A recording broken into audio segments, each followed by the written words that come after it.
Such a peaceful little intro. Whoops, I did not mean to have it on this screen. Yay. Here, let me take this down real quick. What's up, everybody? It's Chris here. I'm gonna go by chriscoffee.eth now. I've got Chris my Coffee. new Chris little Coffee. ENS right there. So yeah, You finally fun joined stuff. us. I did. I've been buying ETH Welcome. for over a year, and I finally bought an ENS. So Welcome. It's a lot easier, right? When you send out your transaction wallet address, it's a lot easier to just yeah, put chriscoffee.eth instead of, OXFFFFF, right. the I guess long this stuff. shows that I am cultured now. I am in Yes. the Ethereum Welcome. culture. I've joined fully now, but yeah, dude. There's just some things that like I should have done a long time ago and I never did, and well, now I'm doing them. So here we are. Cool. Yeah, so PO should be joining us shortly, but before then, we could just go ahead and start the show off. So how you been? How's your mental health? It's Friday. Yeah, man, it's been pretty good. I've been doing like I've been very adamant about doing things to get energy, so which has been better for my mental health. Coffee? Coffee's one of them, but like I've been taking magnesium. I've been trying to wake up at the same time every day. Oh. I usually drink coffee black, but I've been pairing it with milk because the protein from the milk is supposed to be a good balance with the caffeine. Are you Yeah, just lactose or that anything? type of yeah. I I You add milk? I do oat milk typically. Oh, And okay. Okay. I like I'm not milk. lactose to the point to where like if I drink a little bit of milk, I'm like super sick. I just have really bad reflux, and it's painful and annoying if I drink too much or eat too much. How about you, Okay. guy? Yeah. Yeah, I'm feeling better. Like recently, I've been doing kind of the same. I'm going back to start exercising again. I'm stretching in the morning again. I'm trying to get more energy in the day. So that's how I'm trying to calm my mental health down a little bit. But you see, I got the ninja yellow on today because we got a special guest coming through later on today. So I'm so excited about it. I'm so excited. What about you, man? Yeah, man, I'm You super excited excited for to our have first guest? yeah, I'm excited to have PO on. I watch Nifty Alpha pretty often. A lot of their episodes. I just got done with their last episode on the 1/8 challenge. I thought it was really interesting. Um, so yeah, just the chance to talk to PO about the decisions he makes and specifically about like him using Ninja Alerts. Like I'd like to know what he looks for, kind of getting like other perspectives and members of the community. So yeah, I'm ready to do that. And then, we'll probably stick to our regular thing as we discussed earlier and just kind of look at some projects and kind of get PO's opinion on, if he thinks they're going to be his evaluation on like what makes a good project and how he'd feel about this projects. Okay, you want to start off on the trending page just to see what's going on right now before PO joins us? Yeah, for sure. I'll also go ahead and go over the script. Let me give me just a second to pull that up. Just kind of letting you know who's putting this on, where it comes from, all that fun stuff. So give me just a second to pull that up. All right. So while you do that, let me just wait. You're about to go over the script, right? Yeah, we already introduced. I just forgot at the very beginning. We already introduced ourselves. I'm Chris. This is Gutter. Usually Trevor joins us as well, but today we'll have another guest. But let's talk about Ninja Alerts. Ninja Alerts allows you to see patterns and trends in real time. So you're able to follow your favorite traders or your favorite influencers. And you get notifications directly to your smartphone or tablet or desktop. And for these videos, we'll actually use the Ninja Alerts trending pages, and we'll take a look at the most bought, most sold, and most minted, and look at some of our favorite people or people that we see very often, kind of see what they're doing and try to evaluate why they're doing it and what they're doing. So this is brought to you by Ninja Alerts. All right, ninjalerts.com with one A. Yeah, with Just one one A, with A. one A. It took me too Una. long. It took me too long to figure that out. Uh, I uh, th- uh with oh. one A. Yeah, with one A. We got the man himself. Hey, Pio. What's It's in the poppin'? building. What up? Hey man, let me pop you nice and big. What's up, Pio? Not much. How you Nice guys and big, doing? of course. Great, man. Great. Thank you for joining us today and taking the time out of your. I know you got a pretty busy schedule, man. Yeah. You've been busy lately, Pio. What's going on? Not much. Yeah, no, I appreciate you guys having me on. I also like your setups. It's always good to see some legit podcasting setups. A lot of Of people in the course, space, of course. yeah, they can't figure that out. They're making like $25,000 off a single NFT trade, but they got like a janky ass laptop. So I appreciate some professional setups, you know? Of course, that's how we do out here. We're trying to be like you, Pio. You set the trend for us, so you know we have to go big now because Isn't of that a you. sign of like real DJing though? I remember one of my friends, I think you've actually talked to him before, James Hook, after his like first like big NFT wins or bigger, I think it was on Oniforce or yeah, no, I don't remember which one it was on, but he bought a desktop setup that was like 6 grand, but he took it out of his ETH, you know, so he kind of took it from his liquidity. And now he's like, man, I regret it. Even though I have an amazing computer set up, he's like, I don't have all that ETH now. So I don't know. Maybe 6K. the people with the potato cameras are the ones who are really killing it in the market. Yeah, you might be right. Yeah, 6K is a lot. That must be like a hell of a computer. Dude, Gutter, 6K that's Yeah, USD. I'm sorry, not ETH. I 6K know, USD. I know, but still, six yeah, thousand bucks still. for a camera. That's a lot, or a laptop or whatever, a computer. That's a lot. Gutter, man, I love that ENS. That's a crazy snipe. Oh yes, Gutter.eth. yes. Thank you, thank you. I'm early, of course. I was here a little while ago. I noticed that a lot of people wasn't really into ENSs like months ago. So I was like, oh, this is free. Copped it right off the ENS address. So I'm really happy I got this one. And I've it's gonna only stay for a while. Yeah, I've only recently started to fully understand the significance of the ENS stuff because at first I was like, "Oh, okay, cool. You can, you know, have like your NFT sent to gutter.eth and it's easier than pasting the whole thing, right? Or for me, like po.eth. But now that I realize, like, oh wait, this like underlying network might be even bigger than I thought, even though I already thought it was going to be huge. And it might be how we just like email each other and do like text over this stuff. And so now you can just tell people like, yeah, send me a message to gutter.eth, or I can do po.eth or Chris Coffee, and only one person can own that thing. I was like, wow, like I wish I'm lucky that I got mine, right? But I wish that Mhm. I'd kind of had the sort of foresight to get some better stuff that maybe would have value either to me or to somebody else in the future. Yeah, and guess who? I met Sniper Bot. He told me how you got yours. Yeah, he I gave it met to him me at an without me event. asking him to. Yeah. What? He's given Yeah. me a bunch of stuff without me asking him to. I sent back half of it, but I kept this one. Isn't the three-word Um, ENSs or the three character ENSs way more expensive too? Yeah, for me to keep yeah. this, it's going to be like almost $1,000 a year. But at this point, you know, it's worth it. I Yeah. wanted to get po.btc. You know, Trevor knows that I'm a big Bitcoiner, and Are you? yeah, that's like my thing. And I would love to have that, but it's like $10,000 USD. So it would just basically Yee. be Hmm. irresponsible for me to buy it right now, you know? So maybe someday. Is that not like chump change for the person who's in the lead for the 1 ETH challenge though? It's definitely not. Yeah, a whopping 1.3 Ethereum lead, like point one above Easy Eats. I love it, man. I've been keeping up, and it's so entertaining and exciting to watch. And So tell you us guys a chose to do little it at a bit more hard about it. time. Say it again, Gutter. No, can you tell us a little bit more about the 1 ETH challenge? How did that get started? Yeah, well, first of all, it started at the worst possible time. Like I think Chris was just alluding to. If we had started Yeah. it in early January, it really would have been electric because, like, you know, everything went up in January, right? So we should have Yeah. been doing it then. That would have been crazy. But yeah, basically got started. At first, we had done like a group wallet where we took like a bunch of ETH, put it in the wallet, and then the idea was me, Nick, and Kix, you know, me and my two co-hosts, were going to trade it as a group. But we quickly realized that, like, I don't know. Look, maybe other people can do that. Our chemistry when it came to like decision making for investments was subpar to say the least. So then it just turned into like each of us making recommendations. Kix recommended like Shields, which is a project I wouldn't have even probably heard of if it wasn't for him. And I definitely wouldn't have bought, but because he had a strong recommendation, he bought it, or he had us buy it. It went down like 80% in value. Nick bought Oh my god. Yeah, Nick bought 8 of the Atari NFT at a quarter ETH each, just to put like something good in the wallet. And then we all know, or maybe you don't know, but that didn't go very well. It's at like 0.03 floor at this Gosh. point. Yeesh. Yeah, Jeez. I made mistakes too. I'm trying to think what I bought like, I forget what I bought, but I actually don't know if any of my mistakes are that bad.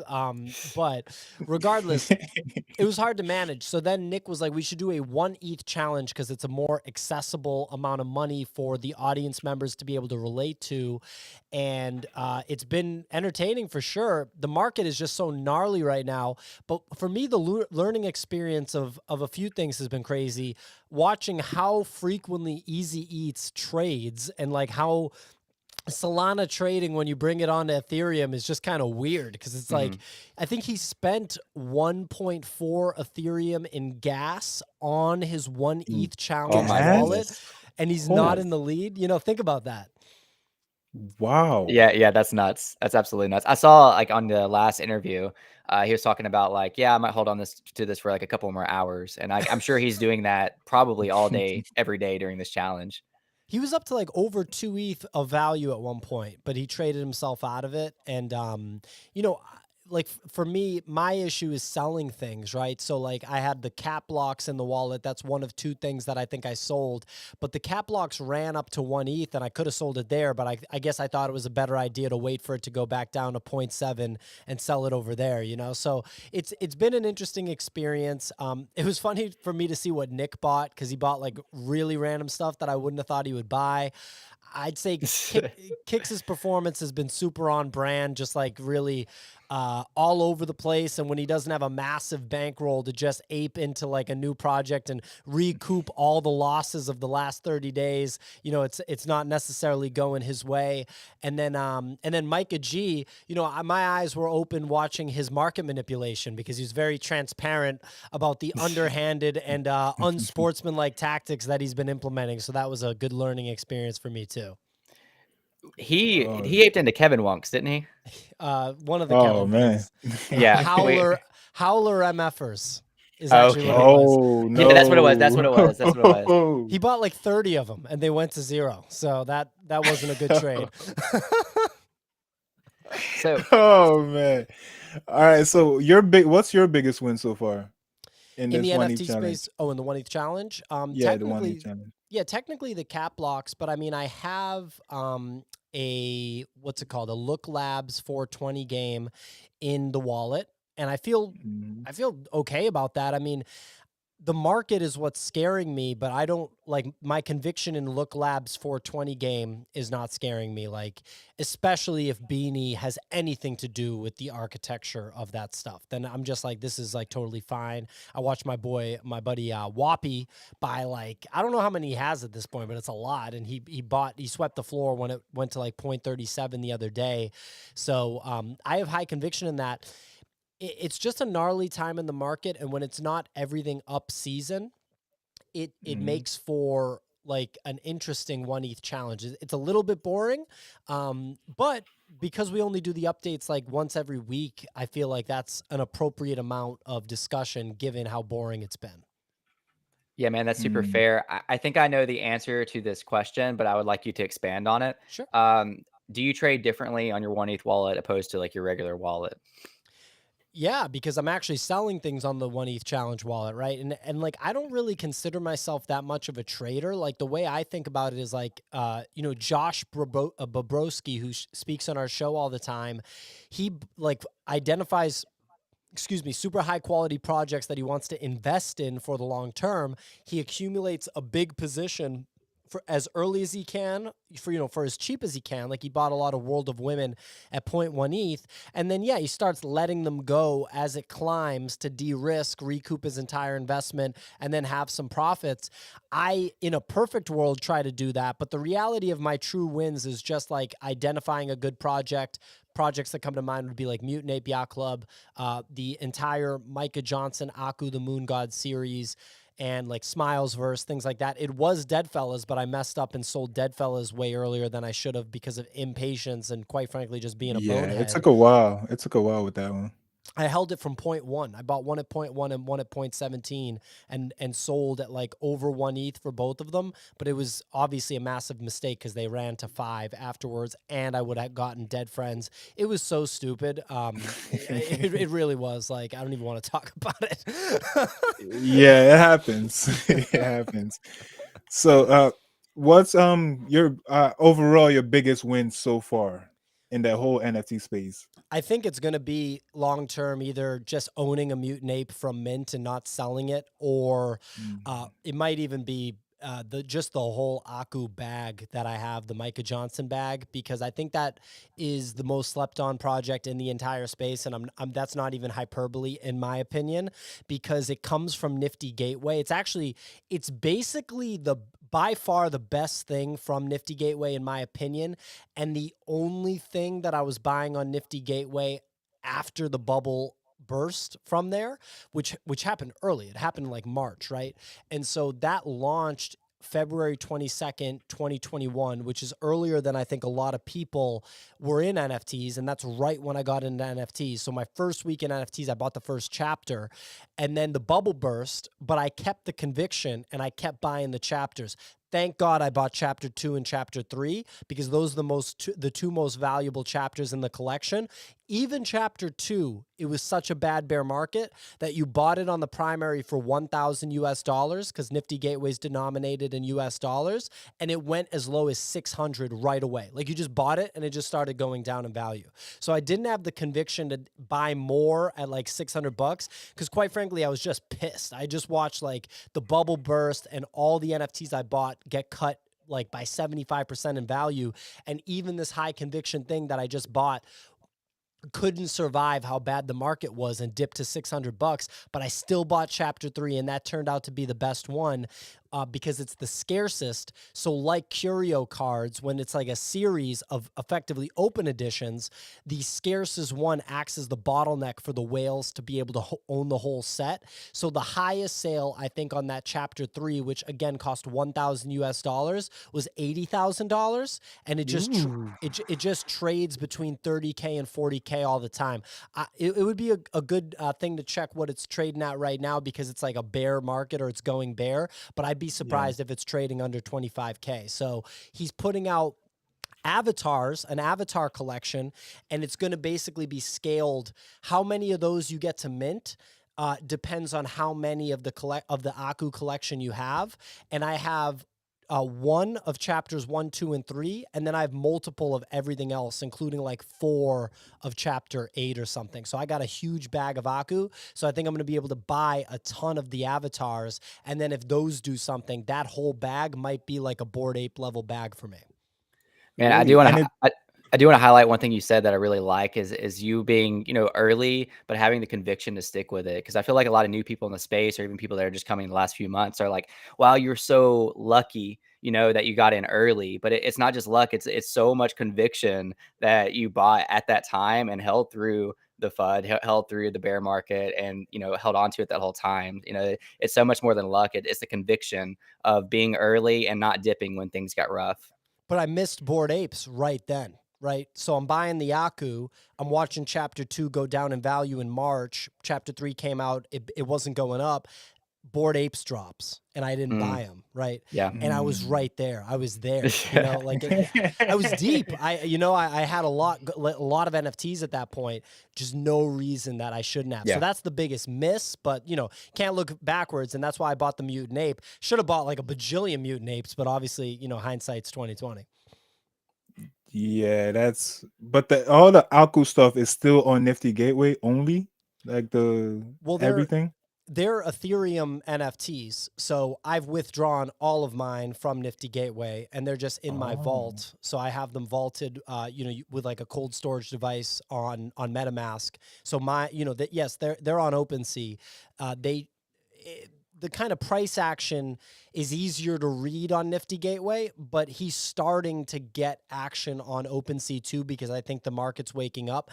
It's kind of like an if you know project, but I think once he drops these avatars, and these avatars are not going to be dropped on Nifty Gateway, so this almost okay. is going to be like in your face for people, because they're going to be like, what, like, I didn't know about this, what's the deal here? And people like me are going to be like, oh, well, let me tell you, I got a lot of these. So Well, you heard it here first. All right, Aku Dreams. It's called. yeah. I have to look that up. Yeah, All and right. it's the first NFT project to be commissioned for a major motion picture. And my Really? Yeah, and my thesis with it is that things are going to heat up now because no one was talking about it the whole time the chapters were being released. The most recent chapter was released 2 weeks ago, the last one, the chapter 10. And I actually forgot to mint it because I don't know, like it's just so hard to keep track of all this stuff. So I had to pay like a $200 premium to buy it on the secondary like a jerk and end my streak of minting them all except for the first one. So, but anyway, whatever. I can't have OCD about that. But basically people didn't want to talk about it. My thesis is people didn't want to talk about it because it's an open edition. And if people were just going and blowing it up, then the later chapters would have this inflated supply because everyone would know about it. And it's an open edition, so anyone can buy it. And there can be, I think, up to 10,000 of an individual chapter. Now that those chapters are closed, there's not going to be any more chapters. Now he's going to go and do things like the avatars that reward the chapter holders. I think people are going to start getting loud about the chapters now that there aren't any more that are going to get put out, and you're going to kind of see the real price discovery. And then the later chapters basically look like Toy Story level movie scenes, in my opinion. So that made me really excited about the potential for a movie. Between that one, Huxley, Robotos with their cartoon, and all these different projects, I can't wait to see what actually does well in traditional media, to see if the kind of theory that traditional media is going to make the digital collectibles the center of the ecosystem, right? Like everyone likes Mickey Mouse toys and stuff or whatever. People buy comic books, X-Men action figures, all these collectibles. My theory is that when the IP comes from an NFT project, the intellectual property comes from Web3, the penultimate collectible in the collection will be the NFT, like the original NFTs that started it all. But Yes. obviously could be wrong. Yeah. So how do you feel about something like Stoner Cats? You know how they gatekeep the actual show for people who own the NFTs. Me personally, I think the more people that see these things, the better. But if it's gatekept by only what, like 10,000 people, it doesn't really get as far as if it was like broadcasted to everybody, but you own the collectible itself. Like, how do you feel about something like that in aspect to motion pictures? I haven't kept up with Stoner Cats. When it came out, I didn't feel good about it, and I think a lot of like the true NFT people didn't feel good about it.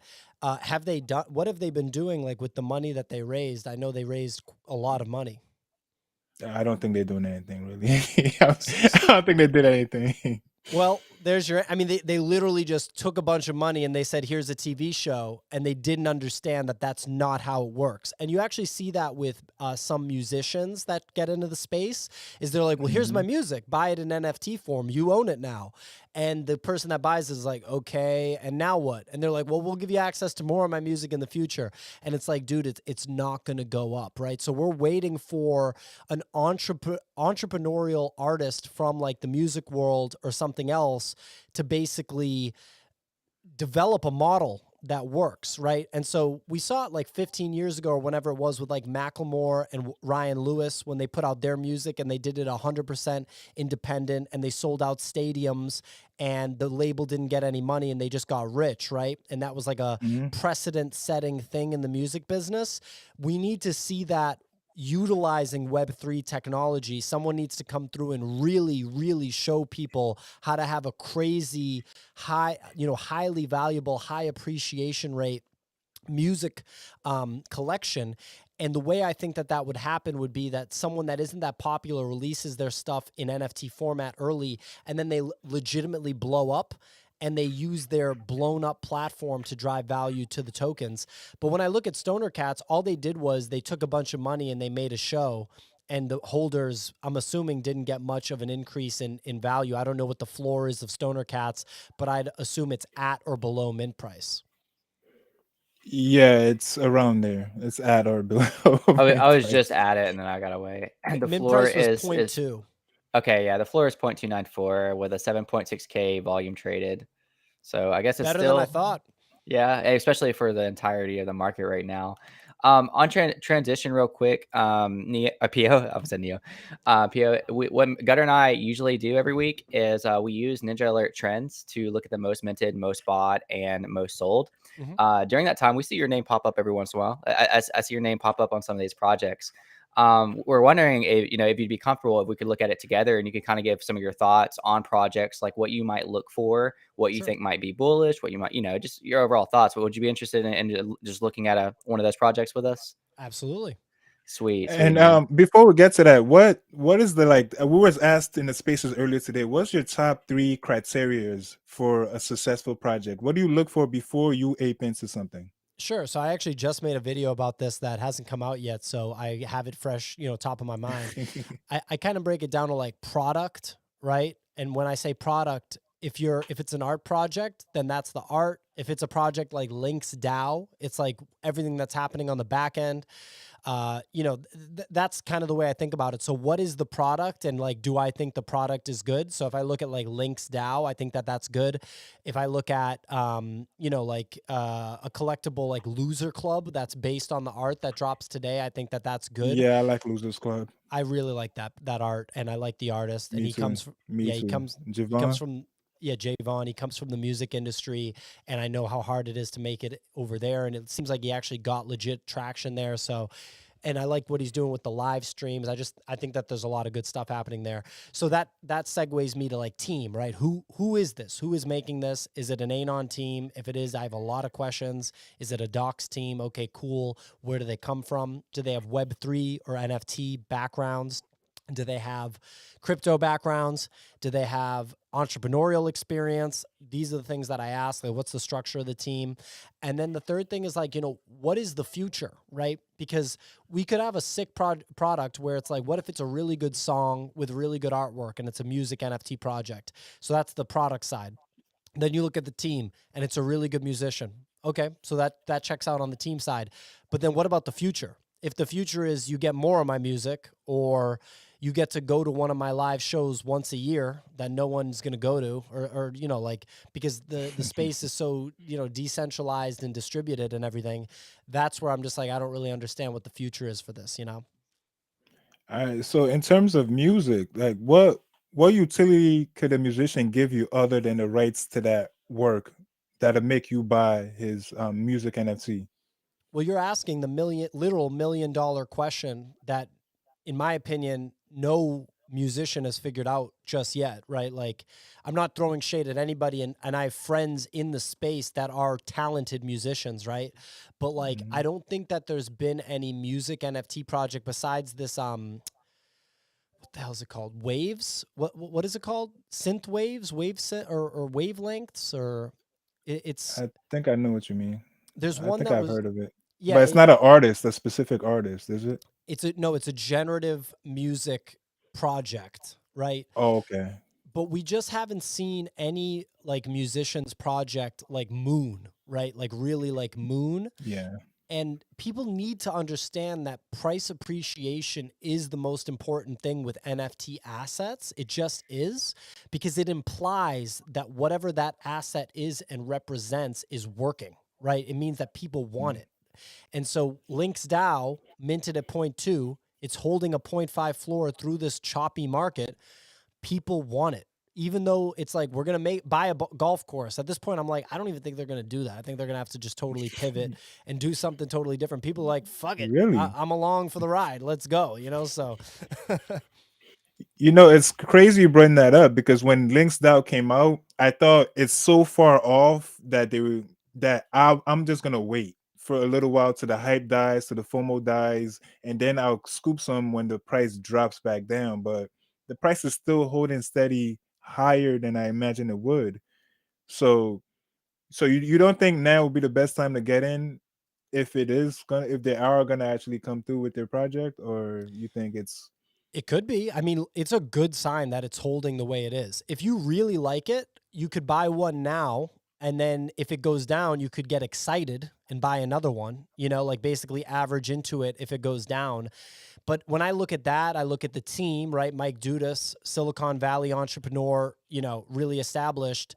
I feel like Yeah, like that one's probably going to be over 1 ETH at some point. You know, you just have to wait for this stuff when it's a project like that. It's not some random, like, Little Lemon style collectible project that goes up to an ETH and a half and then dumps extremely hard.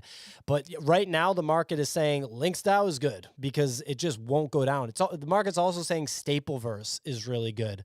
Stapleverse is like creeping up during this market. I'm like, this is kind of nuts, and a less experienced me would sell my one Stapleverse right now because of that. Because it's like, all right, well, this is going up and this will give me liquidity during a bear market. No, like a more experienced me is like, should I buy Stapleverse right now? Like that's basically where I'm at with it because I feel like like when you feel lousy and you want to sell, that actually means you should be buying.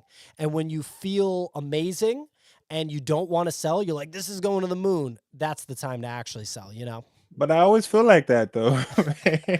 I feel like that about everything I really like, man. I actually like, it's weird. I like buying art that I don't like, and I'm happy to sell it right away. But it also sucks because I'll sell it really, really early. I'll paper hand it because I don't want to. I just want to make money off of this. But majority of the things I buy, I really see a long term future for them. That's why I get stuck holding bags a lot. So I kind of trying to shift my mindset a little bit to maybe buy a derivative here and there. Buy a Well, Kevin. you might hold a couple bags if you do that. I mean, that's like the one way to look. That's gambling, right? And so it Yes. can work, and you can get smart about it. So like the Kevin stuff, right? The first two Kevin things I think did really well, and the Kevin punks ultimately I think are still actually doing well. And you could have like basically when you see a meme like Kevin come about over a 48-hour period, if you really have to be dialed in and have the wherewithal and realize that projects are going to drop, and you got to buy the first ones, the very first ones, very, very early. And there's a really good probability that at least one of those is going to pop off and at least cover the other ones, but realistically make you some money. So that's the stuff that I think about with that. But if you just buy really good stuff like LinksDAO, if you just aped into LinksDAO when it first came out, when it traded between its mint price of like 0.18 or whatever it was, 0.18 or zero point 0.2 and 0.25, and just held it, and if it went down, you got excited and bought more, you'd be up 2x at this point with a big bag of LinksDAO that Stephen Curry, swept the floor on. So Mm. there is like a big thing for me has been figuring out what's good, like actually good, and what's just to be ignored. Yeah, and with the points with Links DAO, do you see? Because I know now there's Fries DAO, which basically they're gonna get together and start buying franchises. Do you see a new venture with these DAOs that buy real property, like a golf course or a food chain, or things like this nature? If they're good, right? So it's like I don't know who did Fries DAO. I don't know anything about it. I've heard of it before this. If it's like super legit people, like Mike Dudas level people, yeah, let's go. I doubt I doubt it is, and that's not me throwing shade at Fries DAO. That's me just saying like it's hard to be a Mike Dudas level professional. There's only so many of them that are out there that and those people can still make mistakes, right? So I'm Yes. not a big fan of buying into like DAOs in general, and I don't even really view Links DAO as like a DAO the way that we talk about it in the rest of the space. And like I said, Mhm. I'd be surprised if Links DAO shakes out as something where he buys a golf course. I think it's going to turn into something else that gives you like membership to golf courses or something. I think it's going to look different than what we're thinking it's going to look like. Oh, okay, yeah, because I actually want one, just to have that membership to a cool golf course without having to keep, paying the monthly or the membership. But it would be cool. So that's why I give it some time because I know everything usually is far off. Like the hype comes in, the FOMO comes in, and then in the background it just dies. It's like a flat line until the hype comes back into the forefront. So I did not expect it to be at point 0.5 still today, like so far off from the actual golf course. So I'm watching that, and also the DAO ownership is kind of cool to me, like Constitution DAO, Reparations DAO, like those things are kind of cool. It's just after the hype dies, I don't know if there's a future for a lot of them. So that's why I'm watching it. But also, I did get into the Ponzi style DAOs. I got into Klima DAO. That screwed me up. They said I was supposed to get 100,000 APY with it. After a year, I should have $100,000 if I only put $1 in. But like 2 days later, I lost like half of everything I put in there. Like, how does that even? How does that make sense? Yeah, I mean, I made a So tweet about DeFi today. You're talking about DeFi. I made a tweet yes, today, literally like the only DeFi play really that's actually like seriously works out for me is Magic on Arbitrum. I guess I got in early enough that that made sense. I don't know, or maybe that's just really good. Everything else, I've just gotten totally wrecked. It's because if you're not into DeFi, by the time you find out about a DeFi project, which I'm not into DeFi, so by the time you or me, Gutter, find out about a DeFi project, you're basically just getting dumped on by the people that were in early. You're just at the yeah. top of the pyramid or whatever, like whatever they say. Yeah, DeFi is tough. But me, actually, I was into DeFi before I got into NFTs. So I like the stability of good DeFi, not the Ponzi ones. Like the one I got into is because I heard somebody told me about it at an event, he was bragging about it. I was right, I was taking notes. I went home, I purchased a few Climidows that said what's his name? That billionaire was part of it. But the whole thing is like almost 5% of what it was like a month ago. Like the whole price dropped from, I think it was 1,200 at the max. Now it's maybe at $30. That's That's insane. insane. Yeah. Yeah, I'm That's glad I so got bad. out. As soon as I got scared, I got shook after 2 days. I hopped right out of there. It was bad. So, but I see a future with DeFi. That's the future of finance to me. But it's just there's a lot of Ponzi's and things you don't understand, because I didn't understand what carbon climate that was doing. They was making carbon contracts something. I didn't understand that, but I think the lesson is don't get into things you don't understand really. That's because I Extremely didn't late. really. Don't get in so Yeah, late. yeah. Yeah, I was late. I was pretty late. But that before we since we still have you here, we just want to go through the stuff that's going trending right now in Ninja Alerts and Yep. have your thoughts, see what the thought process you go through in choosing to invest in any of these NFTs. So Chris, you got the control of this, right? Yeah, I got to pull it up, and I honestly let you pick, PO, if you just want to take a look at one. We usually just kind of we actually more so go for the 6 hour charts. Sure. Look at some of the most minted. Oh, look What who it chart do you is. Uh, Oh, we we can got him. we We can actually got him. we could dive into this if you want to, but and then there's a most bought and a most sold. I've seen screenshots of you using Ninja Alerts. I'm not sure if you ever used this trend before. Before we dive into a project, I just have like one quick question. Sure. Is there like certain people that you do follow on Ninja Alerts that you like to see like what they're getting into, what they're getting out of, or do you Yeah, a have lot anybody of in people. particular? I Yeah. follow like a ton of people. You want me to name names? I guess like if you had to, three of your favorites, I guess. Yeah, I mean, I follow all of my crew, obviously, right? Easy, Captain Kicks, aka Sophisticated Art Speculator, um, Whoppy, of course, Jesse, Halfin. I like to follow people that are not necessarily active traders, but have really good taste, like the artist Arena BB, who's a very talented artist. I own her work, that she makes as an artist, but she buys like all the good stuff. She bought Azuki, Deadfellas, Cool Cats, so many, and she holds them. She held Cool Cats from basically, I think, mint to 10 ETH, and whatever they're at now. Deadfellas, same deal. So sure, like it's people like that. I do follow the Metaverse HQ guys because I do that as a more sort of general, like what is the broader active market doing. Same thing with Sneaky Ninja Pants. But again, that's more general. That's not like I see one of those people do something, I'm going to immediately do it because they're so active. They take so many swings. It doesn't really They make do. sense to me. They And a do. lot of times, people that are trading like that get like wrecked hard, and if you don't have like 100 or 200 ETH bankroll to let fly, then it can be tough. But any other names I can give you?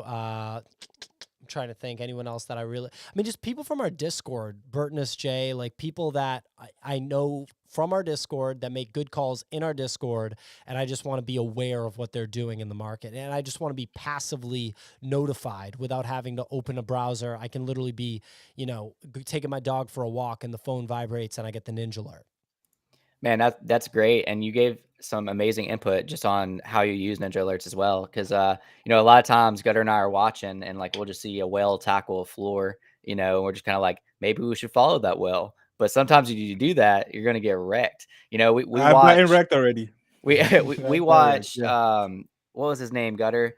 He bought like Grifton. 15 Grifton bought like 15 Kevin Wunks whenever we were watching it live, and we just see the floor get swept and we're like, what is he doing, and whoever bought at the top of that like got wrecked because Kevin Wunks went from 0.02 to like what did it jump up to? I don't remember the peak of it, but I think it was like 0.2 or something like that, and then immediately just crashed back down. I think it's like 0.03 now. Yeah, I don't know. Whoever buys that stuff up there is crazy, in my opinion. It's like either that or you're just brand new and you just don't know that it's going to go to zero. I just will not participate in that stuff at this point.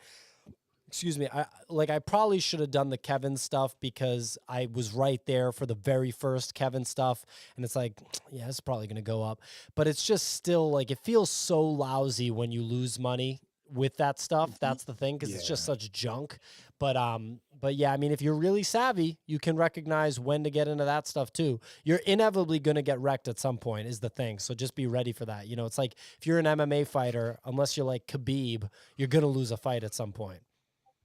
Yeah, Yeah. I completely agree, and I also try to stay away from it. I gave my strong opinion on the whole Kevin stuff during the spaces this morning.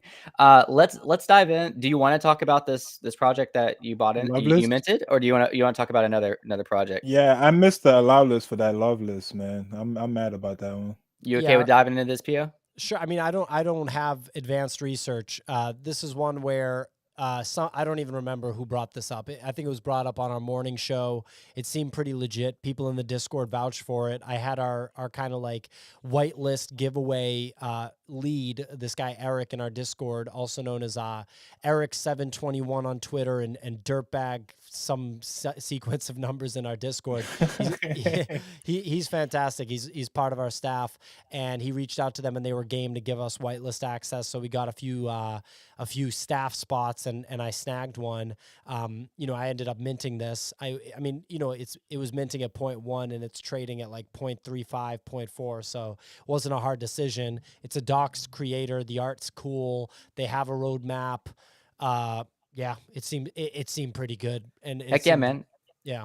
I mean, the point of this and what Gutter and I do is, I'm not really asking you for alpha on it. We like to know like what goes on through your mind, Yeah. like if you're looking at a website like this, you said earlier you would prefer docs dev. So like, look at the team. Do you look at the roadmap? Like just kind of like when if you were to see something on Ninja Alerts and you see somebody that you respect or somebody that's in your crew mint something and you were to go look at it, like what are the first things that you look for? Yeah, I mean, those are the things. The thing is right now, it's just such a weird time in the market where, like this right here, what I'm talking about is literally an example of whitelist privilege, right? It's not like Yeah. it didn't take any skill for me to do this. I literally had like a business development guy reach out to the team and get our Discord whitelist spots, and I snagged a staff spot out of the batch that we give to our staff, right? So it's like, that's not the typical behavior that somebody's doing in the NFT space. And the other thing that stinks is that everybody that bought this on the whitelist for the most part is selling it for like a 3 to 4x. And we always say the whole like you can't fault someone for taking gains, blah blah blah. But a lot of times now, okay, it's at 365. So it could just start going lower. If I sell it right now, however, it's going to go to 2 ETH. That's how it works. That's how it works, Yeah. man. Yeah. Yeah. So Yeah, let's pick a sorry. let's just pick a project that you don't have any knowledge about and see if you would actually mint this or if you would buy it. So let's just go to the top mints, not top mints, but the top bought right now Top bot, yeah. Scroll down a and little bit. see if you Cyber yeah, brokers. Someone yes. mentioned this. I don't know anything about it. I'd take a look at that. No website. No website linked here anyways. We could look at it on OpenSea. I don't really want to dive into the Discord if it's just on Discord. So would you want to pick another one? Sure. I mean, this one looks But like that's a high floor. yeah, Very 0.88. high. Yeah. 2,400 Ethereum traded. Unique ownership isn't the best. I don't know if there's staking. The artist Josie Bellini presents Cyberbrokers' first of its kind art collectibles ecosystem. Send around 10K. So this is still minting because it's 10K, but there's 6,700 on OpenSea. It's still minting and it has 0.88 floor price. That's pretty crazy. And 2,400 Ethereum of volume traded. This looks, I should have known about this and we should have reached out to them about whitelist. It looks like it's pumping right now. We should have reached out to them about giving our community whitelist giveaways. This is like a prime candidate to have reached out to. So I'm gonna yell at Eric. Why didn't we know about this? That's great. Yeah, I'm kind of shocked it doesn't have a website though. Like, yeah, me too. I don't really just want to go down the Discord route right now, but yeah, it's so little information right here, but that's exactly what Pierre so said. we really can't break this down then. So let's just we'll pick the number 2 slot. The breakdown is why don't I know about that thing? Yeah. You know, oh my god, look at number 2. I don't want to click that. Don't make me click that. Kevin Meow, absolutely not. I will not talk about that. Loveless, we already did that. Mafia Land? Yeah, we'll Mafia do that. Land. Website. Oh, we got a website. Mavio Land? I didn't even look at who was minting it. Let me check that out real quick. If there's anybody recognizable. Yeah, someone said Cyberbrokers is a project by an OG artist. That would make sense given the stellar performance that it's had so far. It's by Adele from a community. Yeah. What the heck? Oh, this gives me like I don't know if you ever played that Clash of Clans. It looks exactly like Clash of Clans. That's pretty common in the NFT space. That NFT just looks identical to something from traditional media. Yeah, no joke. Oh my gosh, somebody 3-starred the village. Is that from Clash of Clans? That's exactly a Clash of Clans. You 3-star villages, you get gold and you get dark elixir. Okay. So this one's off to a good start. This is a long. Yeah. So someone said Mavia is a Clash of Clans play. Thanks, Adil. You're a genius. Yeah. This is a copy and paste of Clash and Clans, but backed by let's see that. So Binance, Crypto.com, Delphi Digital. So Crypto.com and Binance want to back a identical Clash of Clans project. All right, fair enough. Animoca Brands, like those are big names. We want to hear a quick funny anecdote about Animoca Brands. I don't even know if I should say this, but so basically, we got wind. So first we had broken the news about the Bored Ape Yacht Club round of funding that was happening in Silicon Valley, right? And that turned out to be true. And we got referenced in the Financial Times. We got, they came out and made a statement or something, like it got talked about in media. And we were literally the ones that broke it and got credit for that. And then we heard a rumor about Sandbox being acquired by Facebook. And so we just, without hesitation, also broke that rumor, and that one turned out to not be true. And the president of Animoca Brands made a statement about it and went on TV. The founder of Sandbox went on TV and was talking about it. And we were just laughing because it was like, we made these important people, these like CEOs of companies, like take time out of their day to address this. And it was just like so funny. It was like, damn, we got to kind of be careful. I just got a kick out of that. But it obviously was a good thing. It wasn't like bad press. It's like if Facebook wants to buy your thing, it's probably pretty good. That's awesome, man. Yeah, it is. But anyway, when I look at this, I look at this team and I look at those brands and I think it's good. The only red flag is that it's identical to this other game that you're talking about. Yeah. Do you think there's any chance that the game or the creators of the game back it up as well? I haven't seen the name yet. So Supercell owns Clash of Clans, and so I've kind of been looking for like Supercell somewhere on there. Like maybe they're trying to get into the NFT space, but I haven't seen anything to do with that yet. So I don't know, but they have $2.5 million in funding. So like at the end of the day, if Crypto.com, their venture arm, did the due diligence that does go into this stuff, they don't just they don't do zero due diligence, I would say this is good to go. So is this trading on the secondary? Is this minting? What's the story with this? It's on Ethereum, I'm assuming. Yeah. All this is on Ethereum, and it's under the most bought right now. And we'll look on OpenSea and see the trade volume. It's at a 0.59 with 322 volume traded. Another one I should have known about. What the hell? Yeah, man. It's that Ninja Alerts, man. You got to get on the trending page. And It's That's where they're at. wait, it's and it's deep. land?